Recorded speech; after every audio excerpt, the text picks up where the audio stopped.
Hey everybody, and welcome back to PsVitaWeekly, episode 3.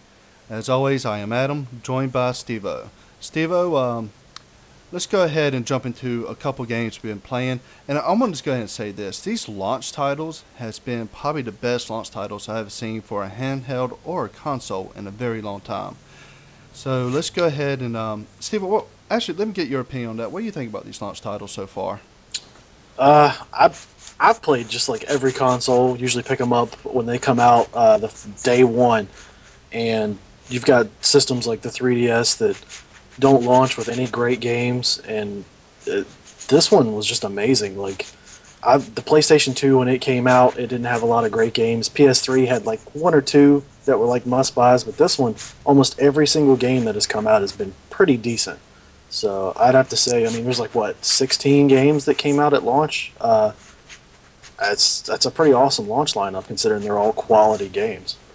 Yeah, that must definitely. And one of them we want to go ahead and get into is probably the one a lot of people has picked up, especially just because of the name of it. It's Uncharted, which is one of my favorite series on the PlayStation 3, and I was actually happy to see it coming out for the Vita, and that's one of the main reasons that convinced me to get a Vita, because of the way that this game looked.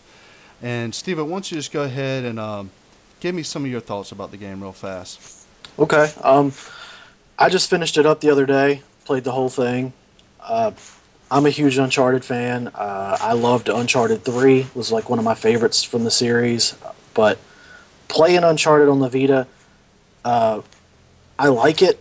It's not quite as awesome as everybody like makes it out to be. You probably have a different opinion of it than I do. I'm gonna be a little more critical of it, but it looks great. The game looks awesome. Some of the things that I didn't like about it, it sometimes forces those new input methods on you. There's options to turn some of them off in the menus, but you get in situations, especially these balance beam situations where you're trying to balance your character walking across a narrow pathway, where you're forced to use the gyro and tilt your Vita to keep him balanced. And it seemed like I was doing this like every 3 to 4 minutes. There's no option to turn it off. Every time you walk across a narrow pathway, you can guarantee that there's going to be some sort of earth-shaking movement that's going to make him go, oh, and lose his balance. Even if, it doesn't matter. Every situation he was losing his balance and you had to do that thing. And if you were holding your Vita like a little crooked, when that happened, it automatically threw the needle over to that side and you fell off. That was one thing I didn't like either. Yeah, I definitely saw that too. That was kind of ridiculous. Just for a great treasure hunter, I guess you can't have balance anymore. Well, this dude's scaling like mountains like Spider-Man, but he can't walk across a 2x4 without, falling off. I don't get it, but whatever. I know they were probably forced to implement some of the gyro features and the rear touchpad. That thing where you had to like clean off artifacts, but you had to spin them using the rear touchpad. I could never get that thing to spin like perfectly horizontal. It would always go some weird oblong direction. Yeah, I noticed that too. Yeah, and so much wiping the screen between cleaning off artifacts and making rubbings. It was ridiculous. My screen looked like I poured oil all over it by the time I got through doing that. But the game's good. I don't like the goofy input methods. They could have done without that or had an option to turn it off. But the game's good. The gameplay is good. Not a lot of glitches. Maybe one or two. It's a very polished game, but it's also their biggest launch title, so I'm sure they wanted it to be more of a showcase of what the Vita can do and the different input methods. If you don't have it, go pick it up. It's definitely a decent game. Probably most of you bought it when you bought your Vita. I'm sure that's like the one that everybody probably bought. Yeah, most definitely. It is a good game. It was a lot longer than I expected it to be. It's for that premier price tag. I'm on the fence kind of about it. I'll wait until the first price drop, and it does give you a lot of different input methods, and it does get repetitive. I wish it was just a little bit less of that. But I fairly enjoyed it. The story was not that bad, so I gotta give them credit. It does seem like the weaker of the 3 stories so far, or the 4th. Yeah. But other than that, it wasn't all that bad. I I did enjoy it. I didn't like how through most of the story you kind of had a tag along character that was like either following you or leading the way. Something that you didn't really have in some of the PS3 Uncharted games. The reason I didn't like that is because a lot of times when you're trying to scale walls and the person's in front of you, it hinders the speed that you can do it because you can't move before they move. And a lot of times, I'm not going to try and spoil anything, but a lot of times you're being shot at while you're climbing a wall, and you just want to tap X and keep jumping up to grab new ledges, but you've got this chick or some dude that's like in front of you that refuses to go any further, and you end up getting shot off of a wall. That was one thing that got me kind of irritated towards the end. Yeah, I remember that too. There definitely is downfalls, but overall it does show off the Oh graphics yeah. of the Vita very well. Some of the textures are a little bit off, but other than that, I can't wait to see what they do with the next one, and you know they're definitely gonna be coming out with another one. hmm But let's go on to a game I know that you have played through, which you have let me borrow, which is Rayman here. And why don't you just go ahead and tell us your thoughts on that real fast? Now, graphics wise, and I know there'll probably be tons of people that disagree with me, but I think Rayman looks better than Uncharted. I know they're two totally different types of games, but I've played Rayman on PS3 and Xbox 360. Rayman Origins, this is the exact same game, and it looks as good, if not better, on the Vita. With the OLED screen and the pixel density of the Vita, it probably will look better than the screen that you're playing it on at home on your console, whether it be a 46-inch LED. I don't need to know what kind of television you have, but it looks phenomenal. Is there a demo out for it? I'm not sure. I think there is. I think a demo was released this week for it. Okay. Or no, actually, it was before. I think it was Okay. on release day. It was up there. It's free. Pick it up, if only to just to marvel at how beautiful the game is. The colors are awesome. The music's really fun. The controls are really good. It's basically a 2D side-scrolling platformer. So if you're into those types of games, pick it up. It's $39.99. It's a little more than I would have hoped. It doesn't have the depth of, say, Uncharted, but the game is long. There's plenty of little islands to visit and secrets to uncover. It's a fun game. I enjoyed it. I laughed out loud at a few parts because it is really goofy. And I mean, it's one of my favorite games right now on the Vita. I just started playing a couple others that are looking good, but right now, out of the 4 or 5 games that I've played, I finished 100% finished 3 different games at this point. Rayman is my favorite, so give it a try. I think you'll like it. Yeah, and I know I just let you borrow Wipeout, which is what I'm going to be talking about today.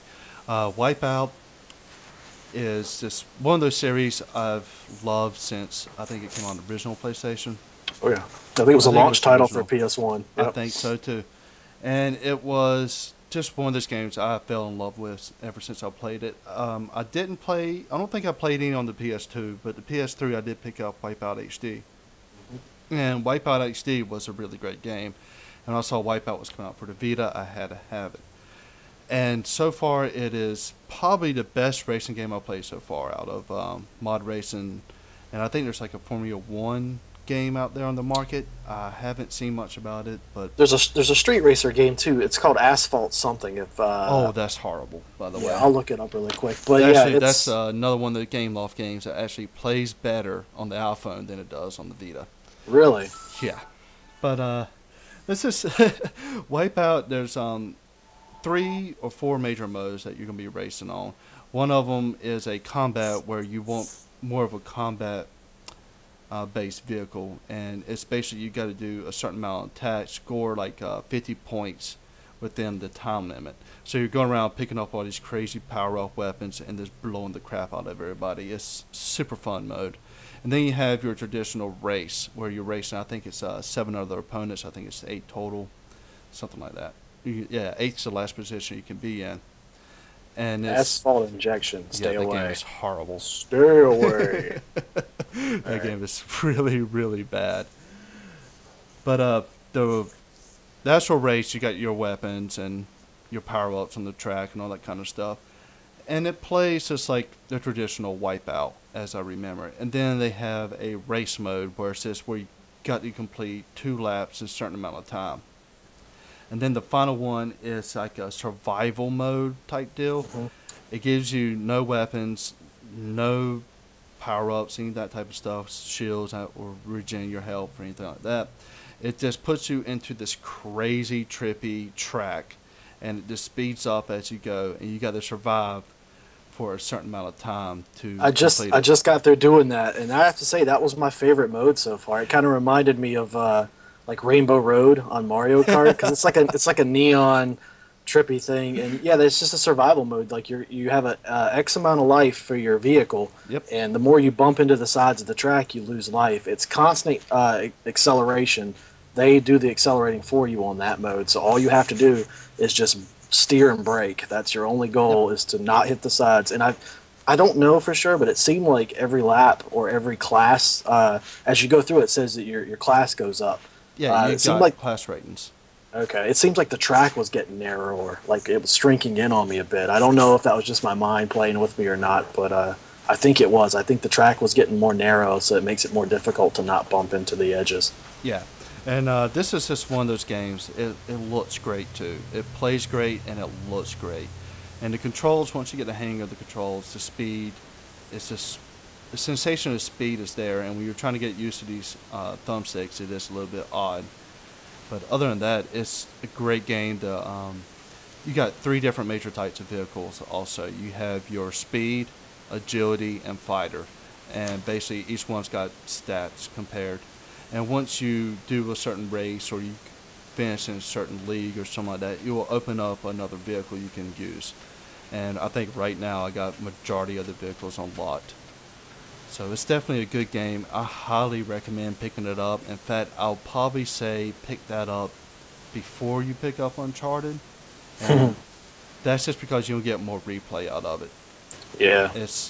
Once you finish the main story of Uncharted, minus a few collectibles, you're going to be pretty much done. And I don't know if they're going to put out DLC for Uncharted or not. To be honest with you, with the price of memory cards being what they are right now, until I can go out and buy a third-party memory card, I don't want to be downloading any huge DLC packs onto my memory card that cost $100. You know what I mean? So we'll see. And that's one thing I would like to mention is I know when I gave you my copy of Uncharted, I just updated the day before, and you didn't have to do that update, right? I didn't. I'm still trying to get confirmation on whether or not when you download an update, if it goes to the cart or if it goes to your memory card. Now, you would think that would be confirmation, but we've got some really keen viewers on here, and I said some stuff last week that people called me out on, so I don't want to confirm that right away. But I think that when you do update your game, that there is some sort of internal memory on that game cart that saves the update. I didn't think there was any internal storage on these carts, but he gave me his copy. I put it in my Vita, and I did not have to update to get the black market, in like the add-on or whatever it was. It was all fully updated, so that makes me think that the update was on the card itself. Yeah, same here. And did Wipeout? Did you have to update that? I did have to update Wipeout. That's the weird thing. That's so freaking weird. Yeah, I have I don't no know. idea. So, But I do have a couple of cases, guys. We're running out of time here, so I'm gonna do a review of those next week or the next episode we do. And right now, it looks like we're probably gonna be doing more than one a week just to get things going. And we got so much stuff to talk about right now. But anything you'd like to say before we jet out of here, Steve? Hit us up in the comments. Let us know what you want to see. Any feedback about the show at all. Make sure that you follow us on Twitter, because we're always tweeting out stuff in between shows, little tips, tricks, different stuff like that, maybe accessories and stuff like that. But follow us on Twitter. Like us on Facebook, facebook.com/PsVitaWeekly, and at PsVitaWeekly on Twitter. Yep, and I think that's going to be it, guys. So make sure you subscribe, as been said, and leave us some comments. Any tricks or tips, just let us know. Anyway, guys, this is Adam and Steve-O, and we'll see you again on the next episode. Bye, guys.